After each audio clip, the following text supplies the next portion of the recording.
பிதாவாகிய தேவனிடமிருந்தும் ஆண்டவராகிய இயேசு கிறிஸ்துவிடமிருந்தும் நம் அனைவருக்கும் கிருபையும் சமாதானமும் பெருக கடவுது. ஆமென். தலைகளை தாழ்த்தி ஜெபம் செய்வோம். ஜெப பாடலாக ஜீவனுள்ள தேவனின் ஆவியே வாரும் என்ற பாடலை நாம் பாடி ஆண்டுடைய சமூகத்தில் அர்ப்பணித்து அவருடைய வார்த்தைகளுக்கு ஆயத்தப்படுவோம்.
ஒரே விசுவாச ஒருமைக்குள்ளாய் கூட்டி சேர்த்திருக்கிற தேவனே, உம்முடைய வசனத்தின் மூலமாய் நீர் எங்களோடு கூட பேசும். உம்முடைய வசனமே சத்தியம் சுவாமி. ஆமென். கிறிஸ்துவுக்குள் அன்பான திருச்சபை மக்களே, திருத்துவ பண்டிகைக்கு பின்வரக்கூடிய இரண்டாம் ஞாயிறு ஆராதனையிலே நாம் கூடியிருக்கிறோம். இன்று நாம் சிந்திக்கும்படியாக கொடுக்கப்பட்டிருக்கிற பிரசங்க வாக்கியம் யாத்திராகம புத்தகம் 19ஆம் அதிகாரம் 3 - 8 வசனங்கள். யாத்திராகமம் 19ஆம் அதிகாரம் வசனங்கள் 3 துவங்கி 8. இது எல்லாருமே எடுத்து இணைந்து நாம் அதை வாசிக்கலாம். யாத்திராகமம் 19 3 துவங்கி 8. மோசே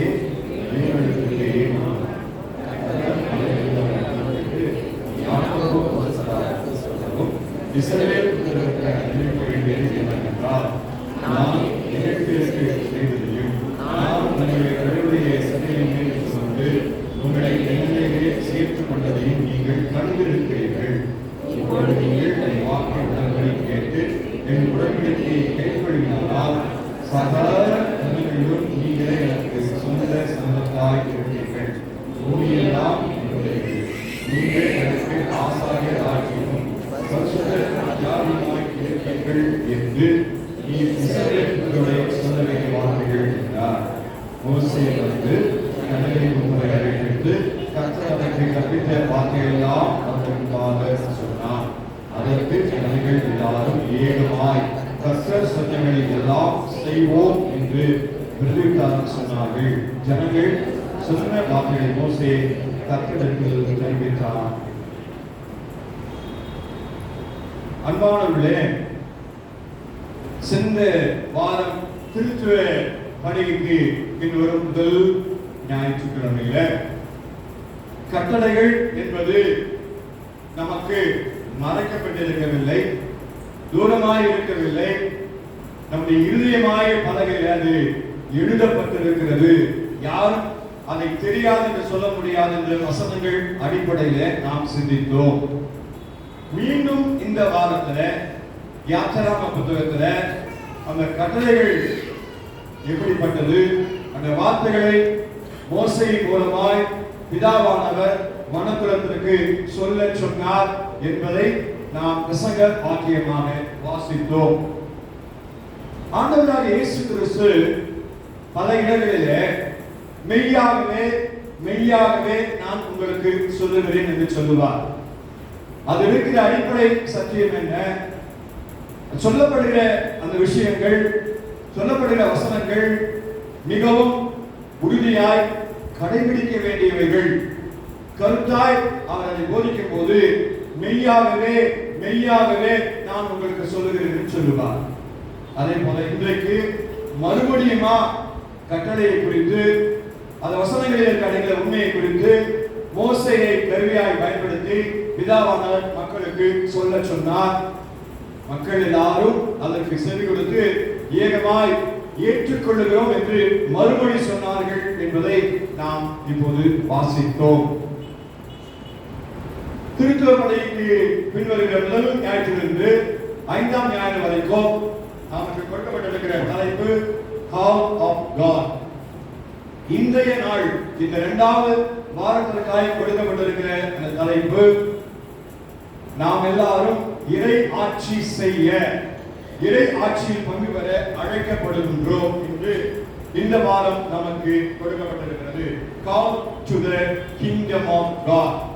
இறை ஆட்சியில் நாம் பங்கு பெறுவதற்கு அழைக்கப்படுகிறோம் என்பதுதான் இன்றைக்கு நமக்கு கொடுக்கப்பட்டிருக்கின்ற இந்த பொருள். 3 காரியங்கள் இதில் நாம மிக தெளிவாய் பார்க்க முடியும். வாசித்தாலே அதை புரிந்து கொள்ள முடியும். முதலாவது காரியம், நினைவு கூறுங்கள்.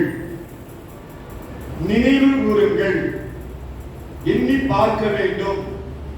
கர்த்தர் செய்த நன்மைகளை எண்ணி பார்க்க வேண்டும். இன்னைக்கு நன்றி செலுத்துற ஜெபங்களில் பாடின பாடல் கூட கர்த்தர் மட்டும் செய்த அந்த நன்மைகளை நாம் நினைத்து பார்க்க வேண்டும் என்று நாம் பாடினோம்.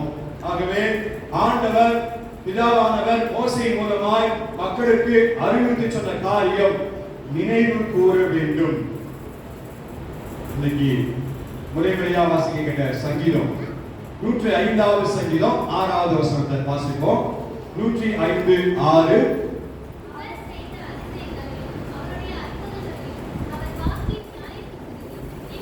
நினைவு கூறுங்கள். எகிப்திலே மக்கள் அடிமைப்பட்டிருந்த போது மோசேயின் மூலமாக ஆண்டவர் பிதாவானவர் மக்களை அழைத்து வர திட்டம் செய்தார். அப்பொழுது கர்த்தர் செய்த நன்மைகள் என்னென்ன, செய்த அற்புதங்கள் என்னென்ன என்பதை நினைத்து பாருங்கள் என்று பிதா மறுபடியும் இங்கே சுட்டிக்காட்டுகிறார். அவர்கள் விடுவிக்கப்பட்ட போது தண்ணீருக்காக முறுமுறுத்தார்கள், தண்ணீர் கிடைத்தது.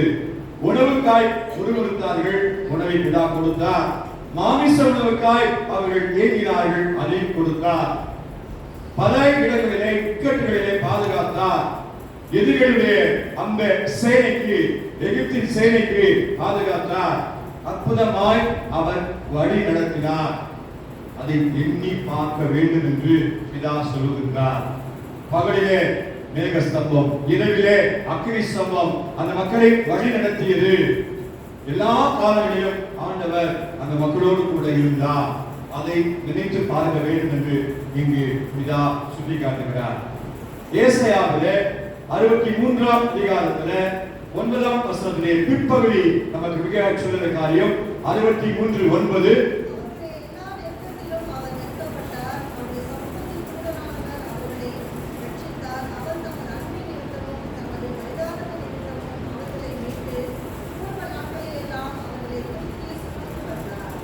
பூர்வ நாட்களிலே அவர்களை தூக்கி சுமந்து வந்தார் என்று அந்த நிறைவு பகுதியிலே பார்க்கின்றோம். அதுதான் இப்போ வாசிக்க கேட்ட யாத்திராகமத்திலோ மிக தெளிவாய் அங்கு நமக்கு ஆண்டவர் குறிப்பிடுகிறத நாம் வாசித்தோம். 19ஆம் அதிகாரத்திலே நாம் பார்க்கிற போது யாத்திராகமம் 19ஆம் அதிகாரத்தில் வசனங்கள் 4 எகிப்தியருக்கு செய்ததையும், நான் உங்களை கருடைய சதைகளின் மேல் சுமந்து உங்களை என்னிலே சேர்த்துக் கொண்டதை நீங்கள் கண்டிருக்கிறீர்கள். மக்கள் பார்த்திருக்கிறாங்க, அதை நினைவு கூறுகிறீர்களா என்று ஆண்டவர் இப்போது நமக்கு முன்பாக ஒரு கேள்வியை வைக்கின்றார். உபாகம புத்தகத்தில் 32ஆம் அதிகாரத்தில் 11-12 வசனங்களை வாசிப்போம். உபாகமம் 32 11 12 வசனங்கள்.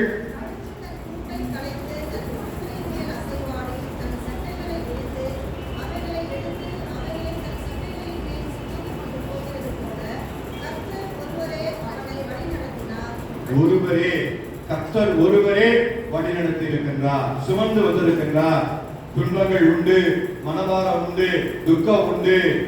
என்ன அதற்கு மேல் நாம் செயல்பட போகிறோம், ஒன்றும் அறியோமே என்ற சூழல் உண்டு. எல்லா நேரங்களிலும் ஆண்டவர் கூட இருந்திருக்கின்றார். அதை நினைத்து பார்க்கிறோமா? இந்த மாதம் ஜூன் மாதத்தின் முதல் தேதியில நாம் சிரித்த வாக்குத்தத்த வசனம் என்ன?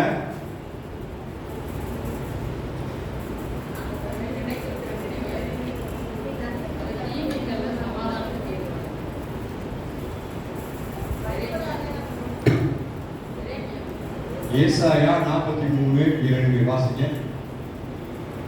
ஏசாயா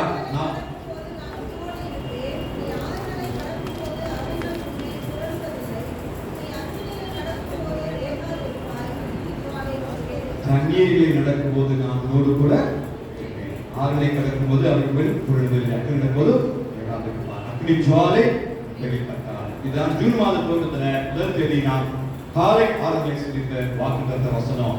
ஆண்டவர் நம்மை வழி நடத்துகிற விதம், பாதுகாக்கிற விதம், அதை நினைத்து நாம் பார்க்க வேண்டியது அவசியம் என்று ஓசையின் மூலமாய் மனுக்குலத்திற்கு ஆண்டவர் உணர்த்தி காண்பிக்கின்றார். சங்கீதக்காரர் 18வது சங்கீதம் 35வது வசனம். சங்கீதம் 18:35.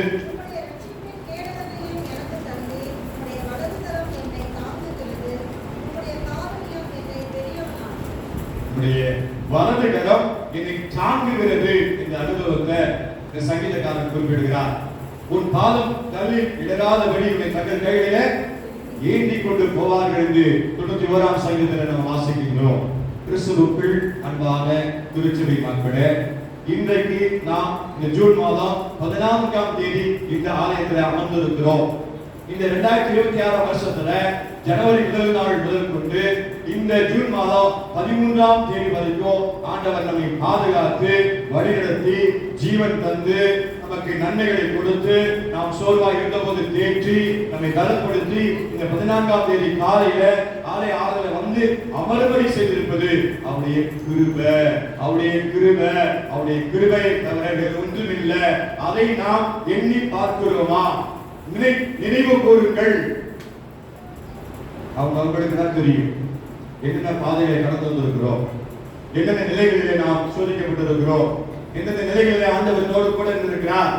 அதையெல்லாம் ஒன்னொன்னா நினைத்து பார்த்து ஆண்டவருக்கு நன்றி செலுத்துகிற ஒரு வேலை நமக்கு தேவை. Count our blessings, name them one by one. ஒன்னொன்னா எழுதி பார்த்து ஆண்டவருக்கு நன்றி செலுத்த வேண்டும், ஆண்டவருக்கு மகிமை செலுத்த வேண்டும்.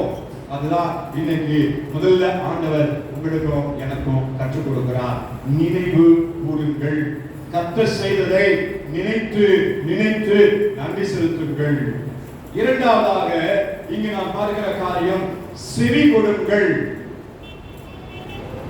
நினைவு கூறுங்கள், இரண்டாவது செவி கொடுங்கள். மோசே மக்களை கூட்டி கர்த்தர் சொன்னதெல்லாம் சொல்றார். என்னென்ன காரியங்களை பிதா சொல்ல சொன்னாரோ அனைத்தையும் அங்கு சொல்லுகின்றார். வசனம் 3 நாம் வாசிக்கலாம்.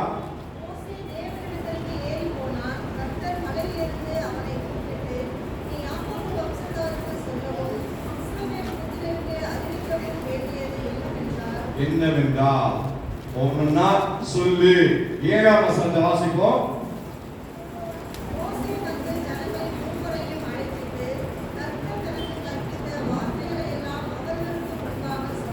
அவர்களுக்கு முன்பாக சொன்னார். ஏன் சொன்னார்? செவி கொடுக்க வேண்டும் என்பதற்காய், அதை புரிந்து கொள்ள வேண்டும் என்பதற்காய், அதை புரிந்து கொள்ள வேண்டும் என்பதற்காய் இந்த வார்த்தைகளை மோசேயின் மூலமாய் பிதா மக்களுக்கு சொன்னார். சாமுவேல் சின்ன பையன், ஏலியிடத்துல அவன் இருக்கிற ஆலயத்துல சத்தம் எழுகிறது. சாமுவேலே சாமுவேலே உடனே ஏலியிட்ட போறான். ஐயா கூப்பிட்டீங்களான்னு கேட்கிறான். இல்ல பாக்குறாரு. மறுபடியும் கொஞ்ச நேரம் கழிச்சு மறுபடியும் சத்தம் கேட்குது. சாமுவேலே சாமுவேலே. மறுபடியும் போறான் ஏலிகிட்ட. இல்ல பாக்குறாரு. மறுபடியும் போகும்போதுதான் ஏலிக்கு நிச்சயமாய் இந்த ஆண்டவருடைய குரல் என்று உணர்ந்து கொண்டு, அப்பா இனிமே சத்தம் கேட்டா சொல்லும் கர்த்தாவே அடியே கேட்கிறேன் என்று சொல் என்று சொன்ன போதுதான் தன்னை அவன் அர்ப்பணித்தான். ஆலயத்துல ரொம்ப நாளா இருந்தான். சின்ன வயசுல இருந்தாங்க இருக்கிறான். ஆண்டவருடைய சத்தத்தை அது வரைக்கும் அவன் கேட்கல. ஆண்டவர் சத்தம் எழுதுறதையும் அவன் புரிஞ்சுக்காம இருந்தான். ஆனா அன்று ஆண்டவர் அழைத்த போது அதற்கு முழு அர்ப்பணம் எப்படி செய்யணும்னு ஏறி கற்றுக் கொடுக்கிறார். அவன் உடனே அர்ப்பணித்தான். சொல்லும் கர்த்தாவே அடியே கேட்கிறேன். இன்றைக்கு நாமும் ஆண்டவருக்கு அவருடைய வார்த்தைக்கு செவி கொடுக்க நம்மை அர்ப்பணிக்கின்றோமா? யோசித்து பார்ப்போம். ஒவ்வொரு நாளும் ஆண்டவர் நம்மோடு கூட பேசுறார். இல்லைன்னு யாரும் மறுக்கவே முடியாது. அதற்கென்று ஒரு நேரத்தை நாம ஒதுக்கி வசனங்களை வாசித்து தியானித்து ஜெபித்தால் நமக்கு ஆண்டவர் பேசி அவர் வார்த்தைகளை கற்றுக் கொடுப்பார் என்பதுல செகண்ட் சாய்ஸே கிடையாது. எல்லாருக்கும் பொதுவானது. ஒருத்தரோட மட்டும்தான் ஆண்டவர் பேசுவார் என்பது அல்ல. நாம் மாம்சமான யாவர் மேலும் என் ஆவியை ஊற்றுவேன் என்று சொல்லியிருக்கிற ஆண்டவர் கடைசி காலத்தில் நாம் இருக்கிறோம். பல சந்தர்ப்பங்கள்ல பல நிலைகளில ஆண்டவர் உங்களோடு கூட என்னோடு கூட பேசுவார். வழி இதுதான் இதை கற்றுக் கொடுப்பார். நம்முடைய மனசாட்சியின் மூலமாக உணர்த்தப்படுவோம். வேத வசனங்களை வாசிக்கிறது மூலமாக உணர்த்தப்படுவோம். அனுபவத்தின் மூலமாக நமக்கு கற்றுக் கொடுக்கப்படும். அதற்கு நாம் செவி கொடுக்கிறோமா? சங்கீதக்காரன் 132வது சங்கீதம் 12வது வசனத்துல ஒரு குறிப்பை எழுதியிருக்கிறார். 132:12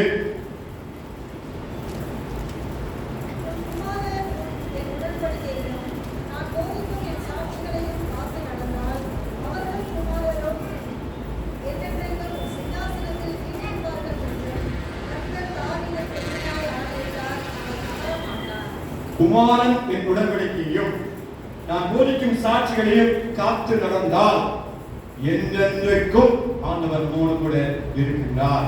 அதை மறக்க மாட்டார் என்று நாங்கள் வாசிக்கின்றோம். கற்பனைகளை கை கொள்ள வேண்டும்.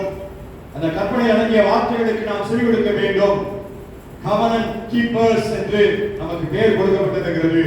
அதை காக்கிற மக்களாய் நாம் வாழ்வது அவசியம் என்று சொல்லி வேத வசனம் நமக்கு கற்றுக் கொடுக்கிறது. நெகேமியாவின் புத்தகத்துல 8ஆம் அதிகாரத்துல 3ஆம் வசனம் இப்படி நமக்கு சொல்லுகிறது. நெகேமியா 8:3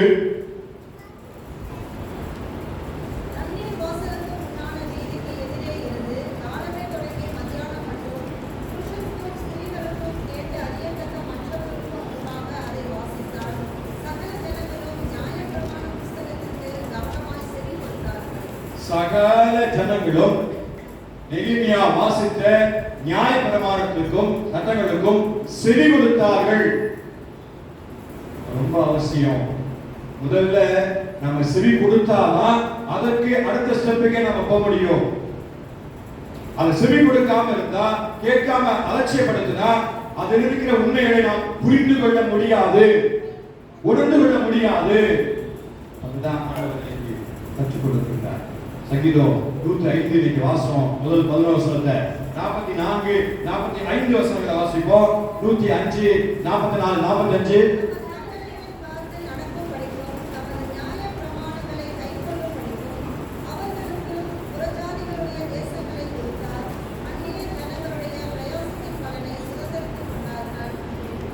எல்லா காரியத்தையும் செஞ்சாரு, ஆசீர்வாதம் கொடுத்தாரு. ஏன்? கட்டளைகளை நாம் மதித்து நடக்க, அதற்கு செவி கொடுக்க வேண்டும் என்பதுதான் ஆண்டவருடைய முழு விருப்பம் என்று இந்த இடத்துல நாம் உணர்ந்து கொள்ளுகின்றோம். அதை நாம் இப்போது எண்ணி பார்த்து வார்த்தைக்கு நாம் செவி கொடுக்கிறோமா? அந்த வார்த்தை தான் நமக்கு ஆதாரம், அந்த வார்த்தை தான் நமக்கு ஜீவன். இந்த வார்த்தையை கண்டவுடன் நான் உட்கொண்டேன் என்று ஒரு வசனம் சொல்லுகிறது.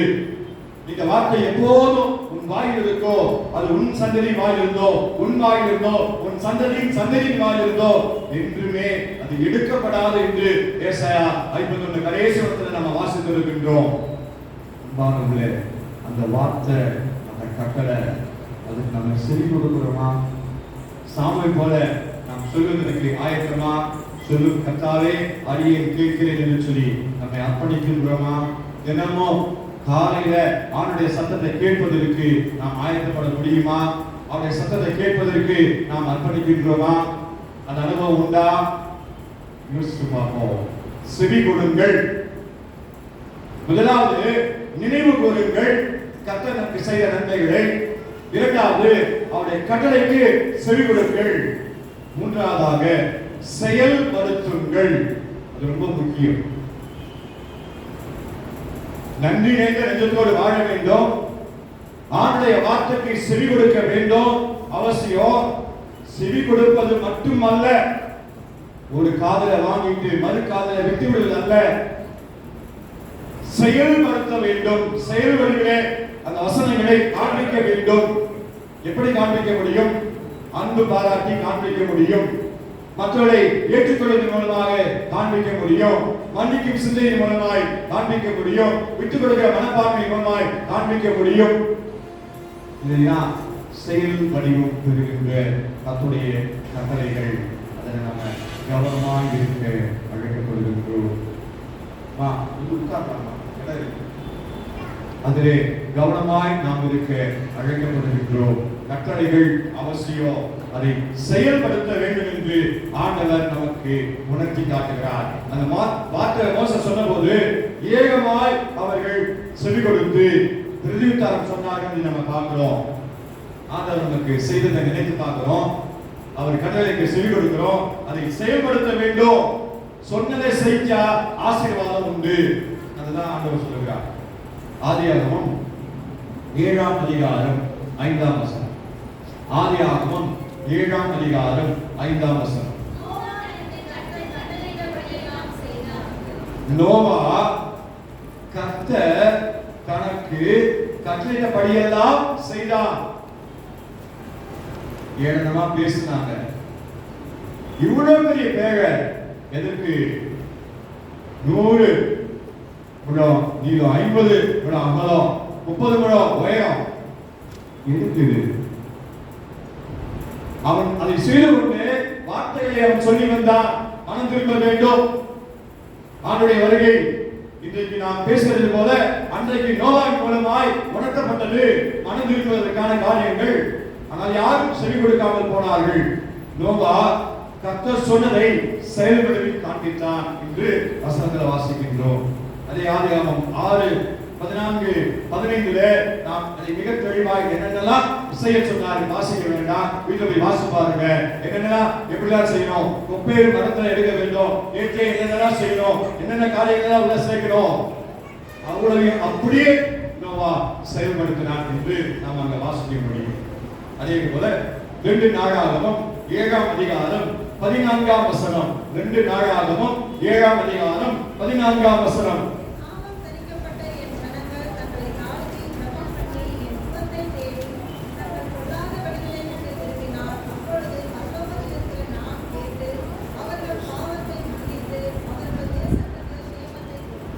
தாழ்த்த வேண்டும்.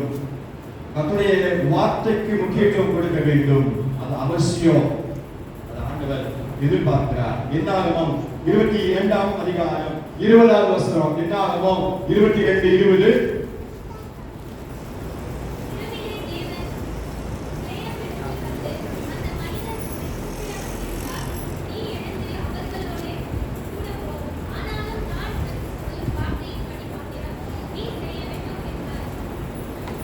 நான் சொல்லும் வார்த்தையின்படி நீ செய்ய வேண்டும். என்னாகமம் 22ஆம் அதிகாரத்தை நாம் திருப்பிக் கொள்வோம். அதில் முக்கியமாய் சொல்லுகிற காரியம் 22:20 நாம் காணும்போது அதில் ஆண்டவர் என்ன சொல்றாருன்னா, இறைவனே தேவன் வந்து அந்த மனிதனை கூப்பிட்டு வந்திருந்தால் நீ எழுந்து அவரோடு கூட போ, ஆனாலும் நான் உனக்கு சொல்லும் வார்த்தையின்படி மாத்திரம் செய்ய வேண்டும். கர்த்தருடைய வார்த்தை மட்டும்தான், அதன்படி மட்டும்தான் நம்ம செய்ய வேண்டும் என்று இங்கே மிக தெளிவாய் நமக்கு சொல்லப்படுகிறது. ராஜாக்கள் எல்லாரும் ராஜ்ய வார்த்தை வருகிற போது கர்த்தர் கர்த்தர் சொன்ன காரியங்களை செயல்படுத்தினா அவருடைய ஆசீர்வாதம் நிலைநிற்கும். கர்த்தருடைய வார்த்தைகளை மீறி நடந்தால் அந்த ராஜ்யபாரம் அது எடுக்கப்பட்டு போகும். நம்ம அநேக ராஜாக்கள் நாடாளுமன்றத்தில் வாசித்திருக்கின்றோம். கர்த்தருடைய வார்த்தையின் வழி நாம செய்ய அழைக்கப்படுகின்றோம். 1 சாமுவேல் 16ஆம் அதிகாரம் 3வது வசனம். 1 சாமுவேல் 16ஆம் அதிகாரம் 3வது வசனம்.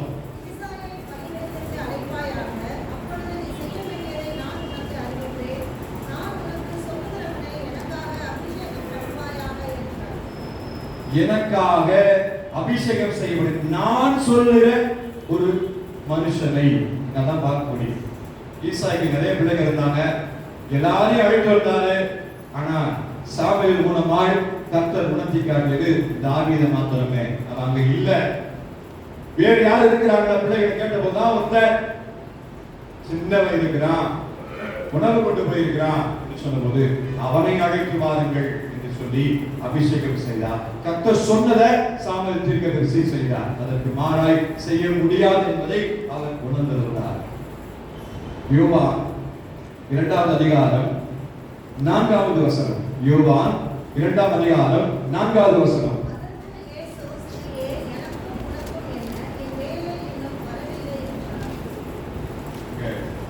ஆண்டவர் சொல்லிட்டு அதுக்கு முன்னில வசனங்களை நம்ம பார்க்கிற போது மிக தெளிவாய் அங்கு சொல்லுகிற காரியம், அவர் என்ன சொல்லுகிறாரோ அதன்படி செய்யுங்கள். 5ஆம் வசனம், அவருடைய தாய் வேலைக்காரரை நோக்கி அவர் உங்களுக்கு என்ன சொல்லுகிறாரோ அதன்படி அவர் என்ன சொல்றாரோ அதை செய்ய.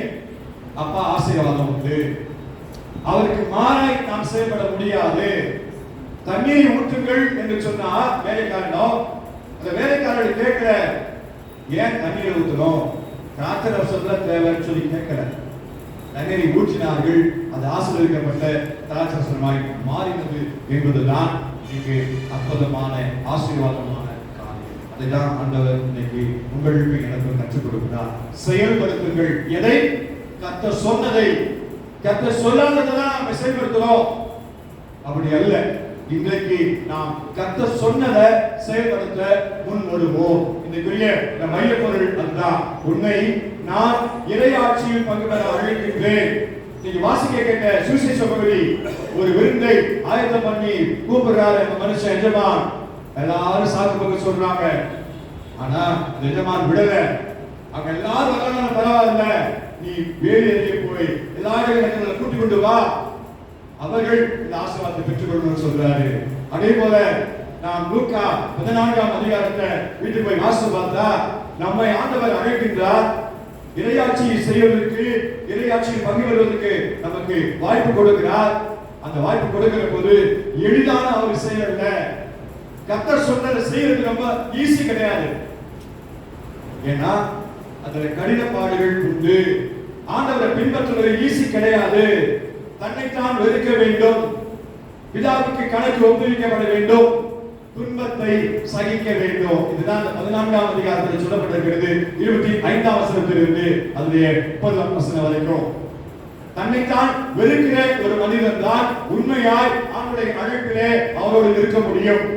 தனக்கு எல்லா காரியத்தையும் தான் செய்ய முடியும் அல்ல, கர்த்தருக்கு கணக்கு கொடுக்கிற மனிதன் தான் உண்மையாய் ஆண்டவருக்கு கடைசி வரை நிற்க முடியும். அது மாத்திரமல்ல, துன்பத்தை சகிக்கிற ஒரு மனிதன் தான் கடைசி வரை ஆண்டவரோடு கூட நிற்க முடியும். ஆண்டவர் இன்னைக்கு நமக்கு கற்றுக் கொடுக்கிறார். இறையாட்சியிலே நாம் அவரோடு இணைந்து செயல்பட, நித்தியத்திற்கு நாம் தகுதிப்பட வேண்டும் என்பது அவருடைய விருப்பம். ஆகவே இன்றைக்கு இந்த கேட்ட வார்த்தைகளின்படி நாம் வாழ்வதற்கு அர்ப்பணிப்போமா? நினைவு கூறுங்கள் கர்த்தர் நமக்கு செய்ததை, செவி கொடுங்கள் கர்த்தர் நமக்கு சொன்னதை, செயல்படுத்துங்கள் கர்த்தர் சொன்ன காரியத்தை. அப்போது ஆண்டவர் உங்களையும் என்னையும் சாட்சியாய் இந்த உலகத்தில் நிறுத்தி அநேக ஆத்துமாக்கள் புதிதாய் ஆலயத்தில் நடந்துவதற்கு ஆண்டவர் கிருபை செய்வார் என்பதில் மாற்றம் இல்லை. அது ஆண்டவருடைய வார்த்தை, அது மாறாது. மனுஷனுடைய வார்த்தை அல்ல, இது ஆண்டவருடைய வார்த்தை. ஆகவே அதற்கு நாம் செவி கொடுப்போமா? செயல்படுத்த நாம் நம்மை அர்ப்பணிப்போமா? ஆண்டவர் தானே நம் ஒவ்வொருவரையும் நிறைவாய் ஆசீர்வதித்து வழிநடத்தி காப்பாராக. ஆமென்.